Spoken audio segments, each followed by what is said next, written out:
our parent to parent segment. This is very important information we like to share with parents out there to make sure you have all the information you need to get the most out of your child's education and their continued education. Is your teen and your family missing out on money for college? Well, there is money out there. A lot of it might be in little increments, but there is a lot of money out there, and your students might be oblivious to what they need to do to get that money for college. But parents, you can be in the know thanks to Potential Magazine. We have publisher Pam Mashburn here to tell us more about this miss out on money. We want to make sure people aren't missing out on all this money. Great to see you, Great first to see of you all. too. Yeah. But being parents ourselves, of course, these articles that you have in your magazine, these are things you've either gone through or you're researching because you're getting ready to go through it. Exactly. And I have a senior this year, so Yeah. we are going through it, and I'm talking to other parents. They're great resources for us, the ones that have already gone ahead of us. Yeah. And you know, college is so expensive. It's It one of the is. reasons we started this magazine at $85,000. That's kind of the national average for 4-year education.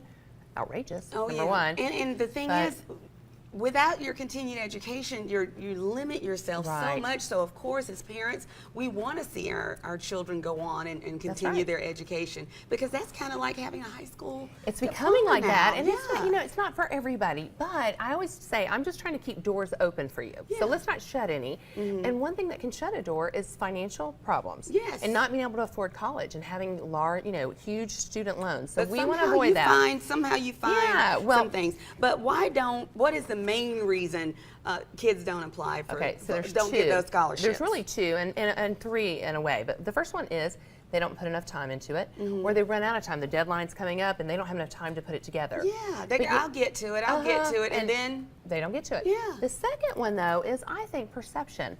You know, when you're looking at an $85,000 college education, a $500 scholarship just seems like a drop in the bucket. yeah, it does. But you know, I have to put it in perspective. Okay, so let's say that you spent 10 hours, which is kind of a lot, but maybe not that much. You have to spend 10 hours applying for something and writing an essay. Right. Well, if you get $500, that's $50 an hour. Absolutely. That's more than I make. That's good. Yeah, that's good money, especially Yeah. for a kid. And when you think about it, you didn't have to go and work 50 hours at a $10 an hour job. You Exactly. know? So you gotta have to put in perspective for them. And I think the other piece is just fear of the essay. Most private scholarships that you're going to get that aren't like related to the college itself are going to be essay related, and a lot of kids don't write, especially boys, and Yeah. I'm from a boy mom, I know this. But if you can come up with 1 or 2 different essay topics, you just tweak them and change them a little bit.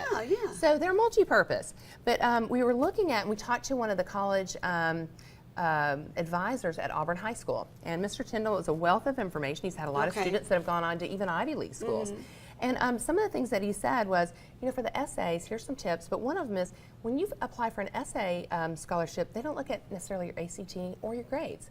So for those kids that may not test well, or maybe just kind of kicked it into gear towards the last minute, essay scholarship's a great opportunity. Okay, another thing we hear is, I didn't have any kind of big trials in my life to talk about. I don't right. have anything important to talk about.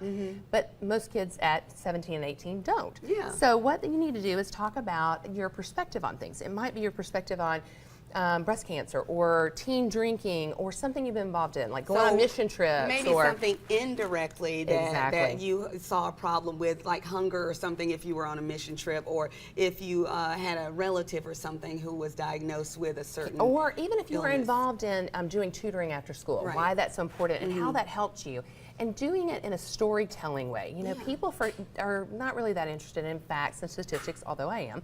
But other people are really interested in the story, and that's what makes it stick in their mind. And that's going to be more about who you are if you just tell Exactly. your story from your perspective. And when you write these essays, what are some of the things you need to consider? Well, I know one of them is who you're writing it for. Right. So if you're writing it for an optimist club, I would say be optimistic. If you're writing it to like a bank or a credit union, then you're going to want to have a financial slant to it. So think about your audience and who might be on that board. Right, You know, right. and if it's maybe the Red Cross, their focus might be a little different what they're looking for. So tweak it. Yeah.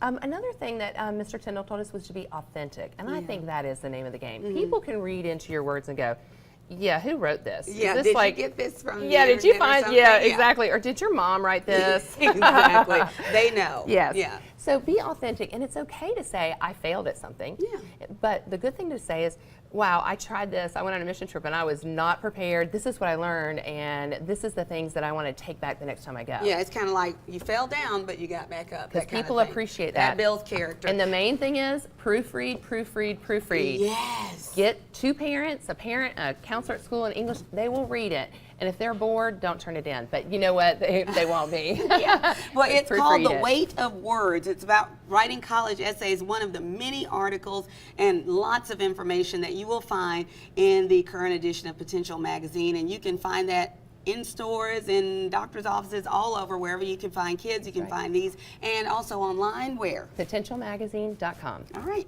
Pam, thank you so much. Thank That's you. some great information. It's all right here in this article so you can see it. So do check this out. Good I to see you. enjoy Take coming care. on. Thank Yes. you.